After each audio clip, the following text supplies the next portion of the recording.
Welcome back. Today we are talking about why your online business feels hard. You're talking to people who actually don't care. So welcome back to the show. If you're building a business online, whether you're an affiliate marketer, a network marketer, or you sell your own offers, this episode is going to hit home.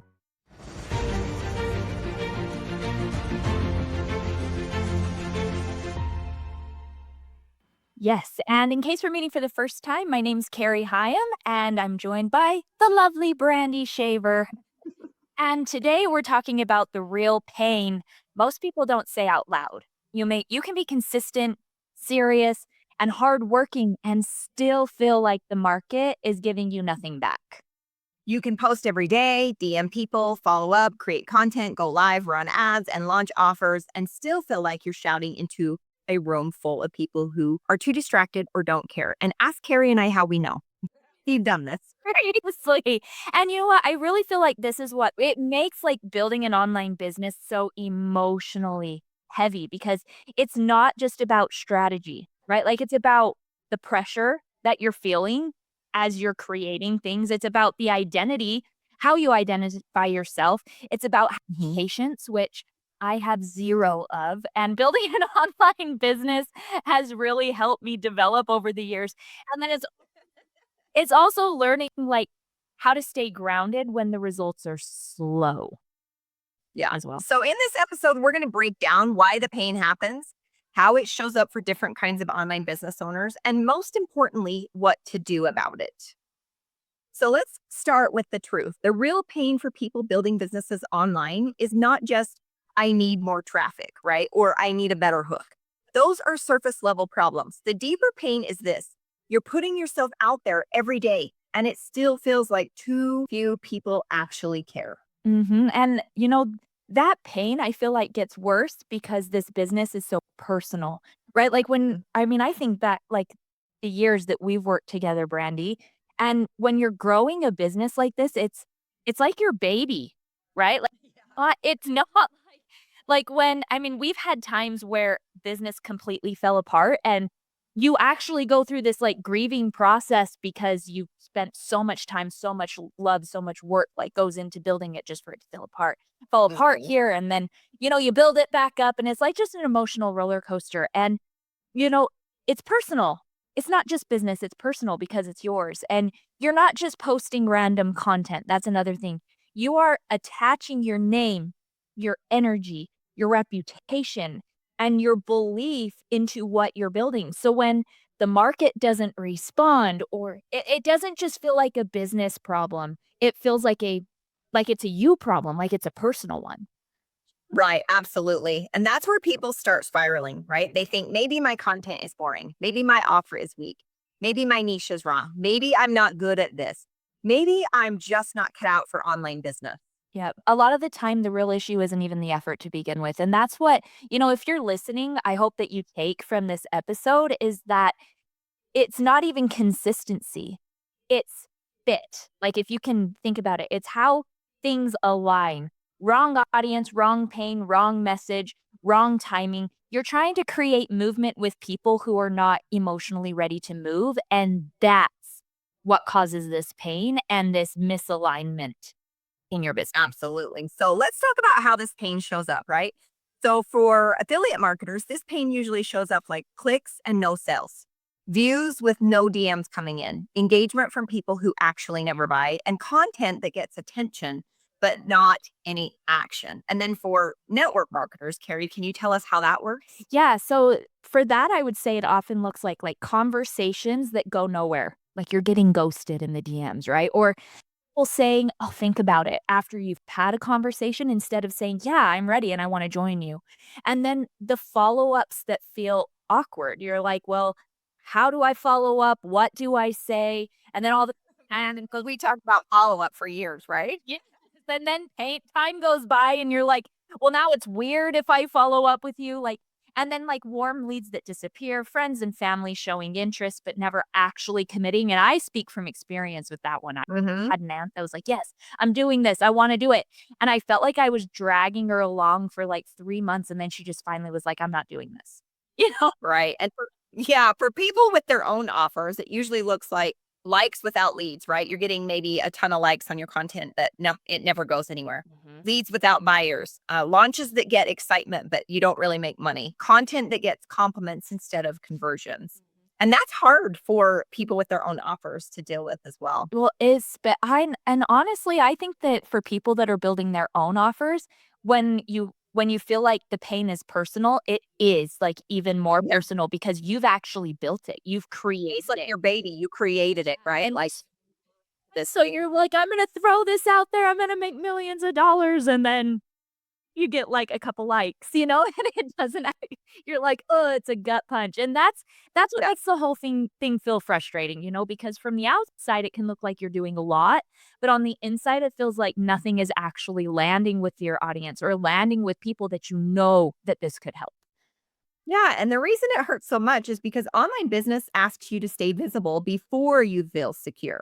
Like if that isn't like tying it up into a nice little bow for everybody, Yes. it asks you to keep showing up before you have proof that it's actually working. And that's tough place to live mentally. Like if you think about it, like and that's really how life works. You need to show up before you ever get a result. But for some reason, we feel like it should be Amazon Prime, like 2-day shipping, right? Like it's not. Yeah, and I mean, for lack of a better way, it's like when you're putting yourself out there with and any offer, regardless if you're affiliate marketing, network marketing, creating your own offers, when you put yourself out there before you've had the results, it's almost like you remember that dream that you would have when you were younger where you show up naked at school?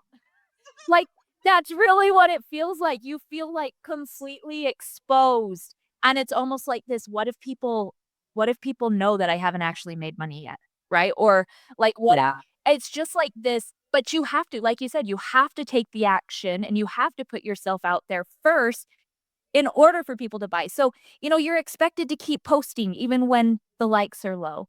You keep messaging people even when you're getting ghosted left and right. You keep following up even when it feels one-sided. You keep believing, like, even when the numbers are flat, to have, like, that belief.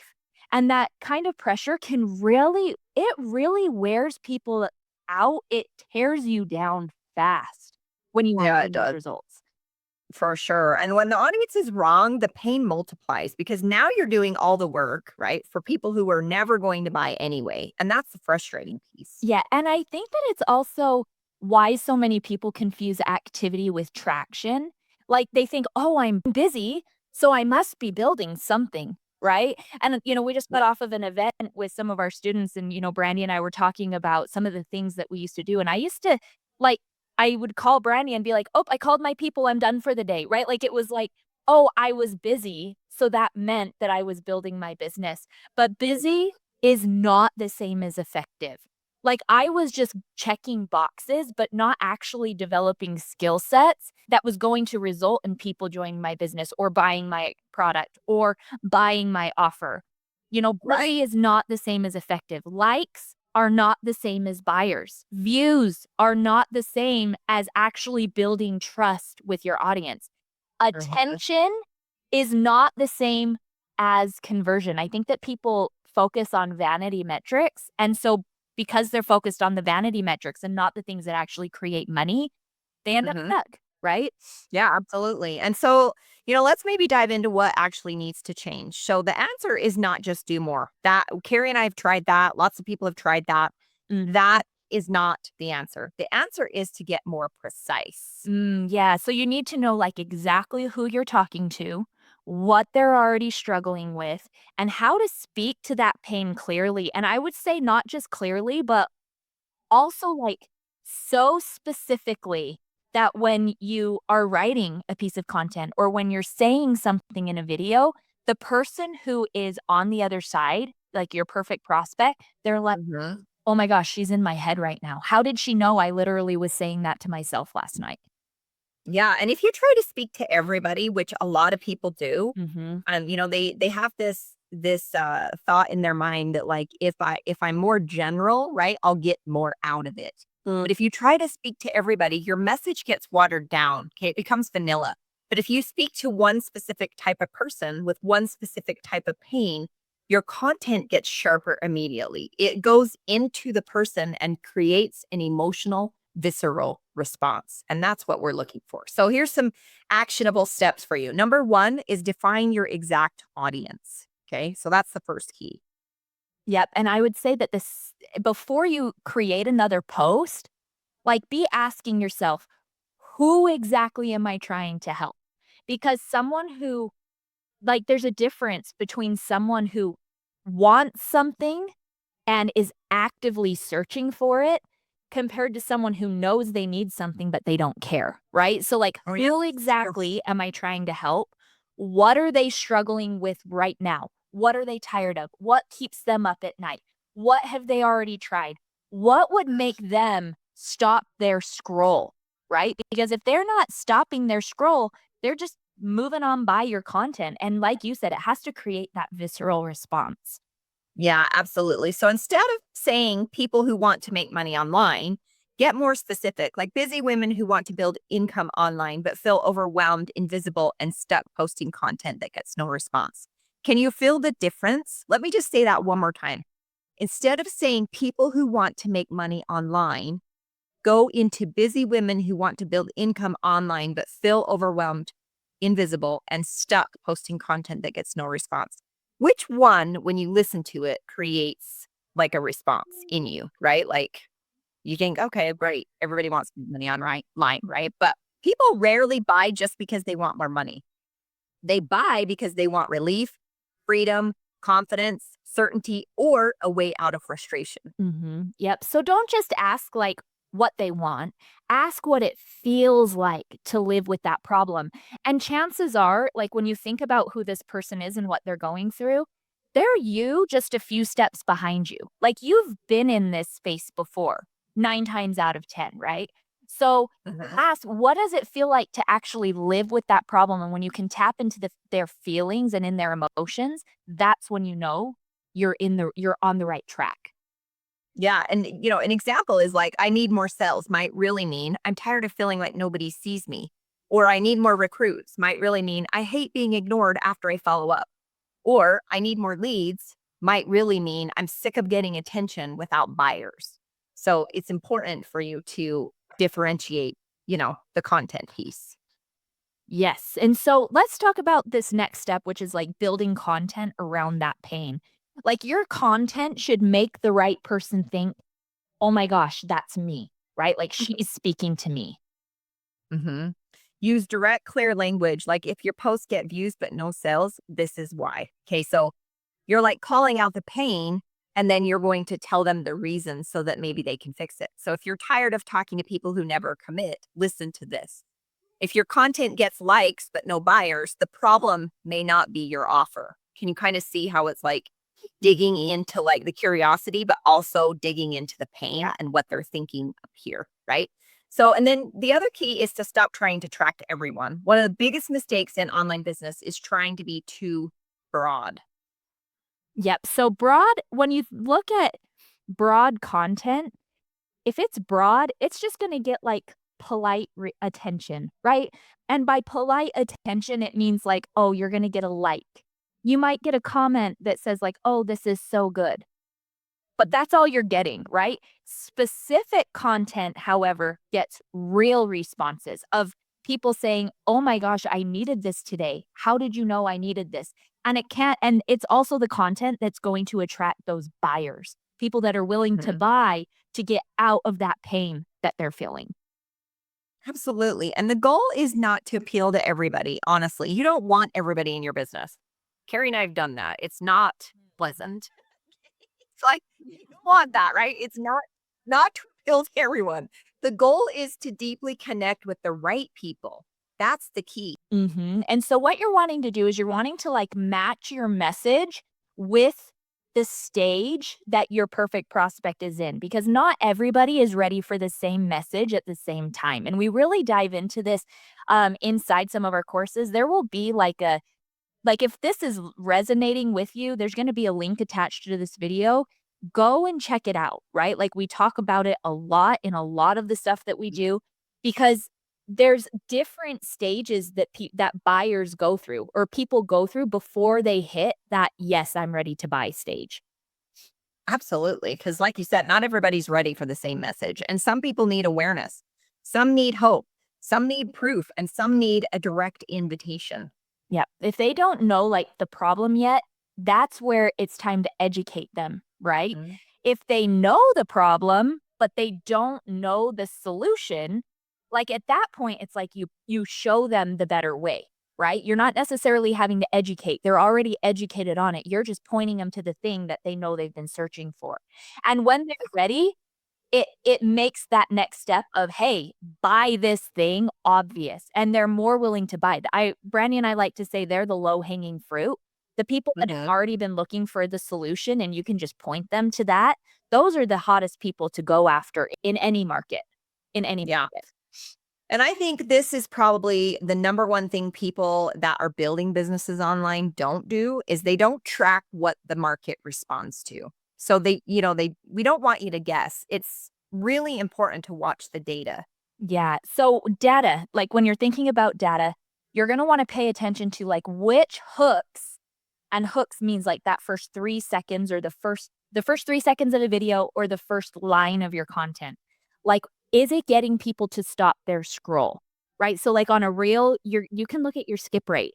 If you're looking at skip rate and your skip rate is 60% or higher, like, you gotta work on your hooks, right? And then you can also look at, like, okay, which posts are getting saved? Which topics get replies? Which DMs are actually leading to real conversations with people? Like which audience types are the most responsive to the content that I'm putting out there? Like you Yeah. have to know the data, you have to know those numbers in order to evaluate what's working and what's not so you can lean into what's actually working. Yeah, because, sometimes Carrie and I have made content and we're like, this is going to make us millions, Yeah. right? And it flops, right? Like there's no way to know. That's the reason that the data is how we respond, right, to what we do next. And so once you figure out what's going on in the data part, then double down on what gets the strongest reactions. Yeah. That's one of the main keys. Yeah, and the biggest thing about this is simplicity. Like make the next step simple. So a lot of people lose sales because they make the next steps too complicated. Do you want to go into that a little bit more, Brandy? Yeah, absolutely. So if someone has to guess what to do next, you lose momentum, right? They get confused. And I have an example of this like right now that's happening. There is a hot yoga studio coming into my town where I live, right? We live in a really small town. We only have a Walmart and a Lynn's, right? Like that tells you how small we are. We do have an IFA and stuff like that, but we have a hot yoga coming into town. And listen, I've been watching their content because some of the ladies that are doing it are like friends of mine. They've done the training and all the things. And listen, I cannot find for the love of me where the freaking hot yoga is even happening. Like I have watched all of their content and I don't even know. Like they haven't put the address anywhere. They don't have the schedule. And I'm like, how are we supposed to even go to hot yoga if we don't know when or where this is happening? Like it's making me super irritated. So if someone has to get what to do next, you lose because now I'm like, man, it's too freaking much work to get to hot yoga. I'm getting more of a workout trying to figure out how to find them than I am going. Right? Like, So it could be crazy. make it simple, make it easy, right? Like, and what Right. this looks like in your content is getting more specific, like telling them what to do next. Reply info, and I'm going to send you XYZ, or click Mhm. the link to go get the details for this thing, or, you know, book a call with me by doing XYZ. Watch this video next. This is your next step. It's all you have to do. Watch this video. Mhm. Or I have this community where you can get all the info that you need about this certain thing. Join the community. Like people literally have to be led. It's like, I mean, adults are worse than toddlers. Like now, like,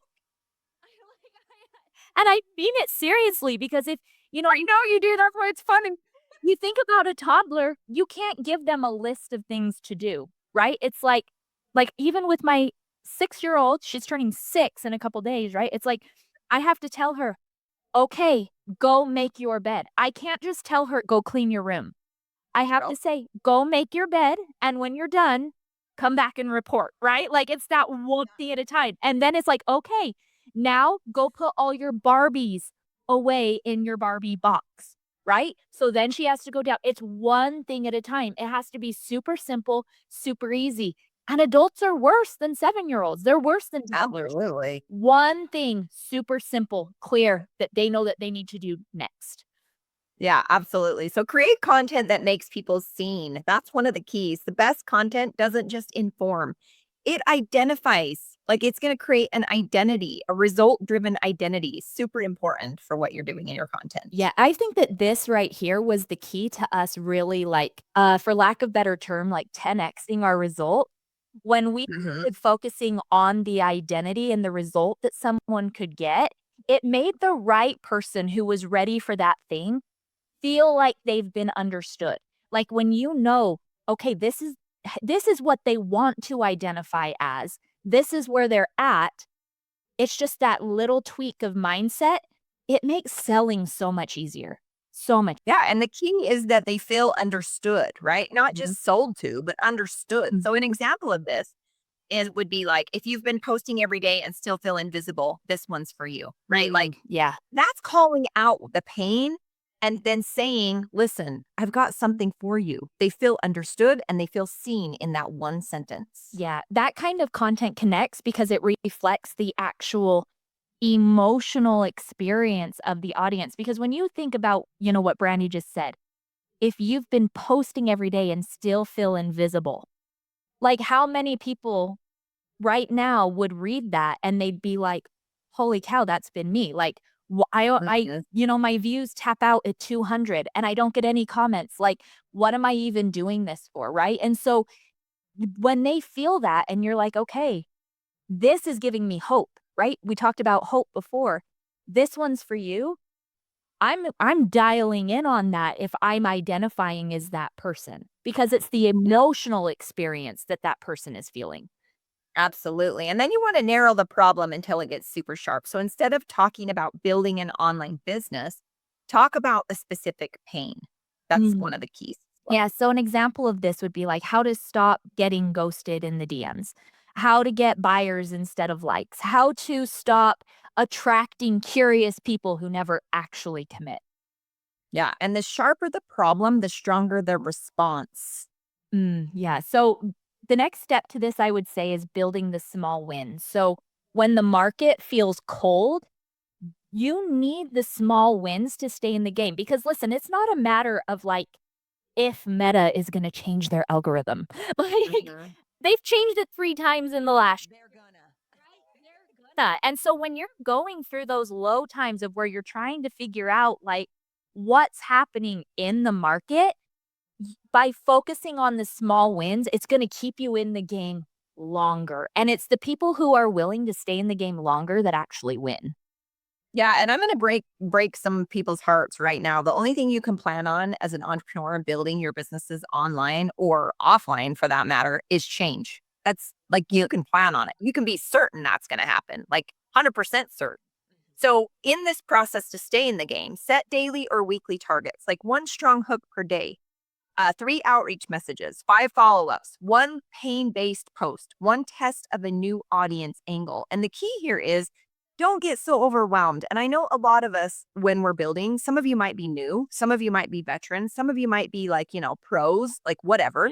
Um, we have to learn these skill sets one at a time. I didn't wake up one day and could write strong hooks by myself, right? Like that took practice. It took evaluation. It took testing and tweaking and time and energy, all those things. You've got to build the skill sets. And that's the key that some people don't understand. They just think they should, be able to come online and boom, all of a sudden results everywhere. Well, we wish that's how it worked, but it's not. So keep in the game with these small wins for Yeah. sure. At the end of this, small wins are what is gonna create momentum in your business, and it's that those small wins, by focusing on those small wins, it leads to the big wins, and that's when you start to identify the momentum is actually happening. If you're not even Mhm. looking at the small wins, you could be building momentum and throwing the baby out with the bathwater because it's not going fast enough.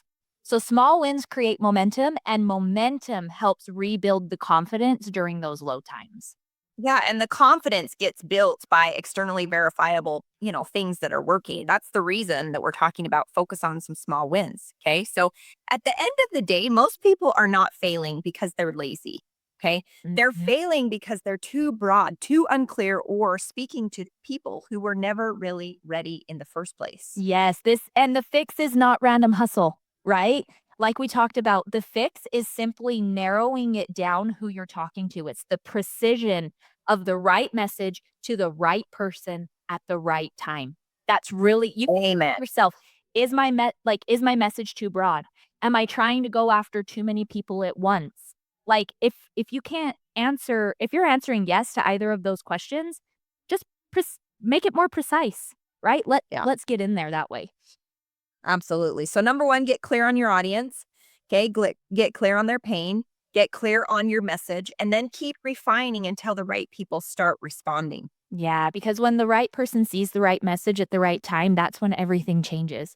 The conversations get easier, your business feels lighter, and honestly, the sales start to feel more natural at that point.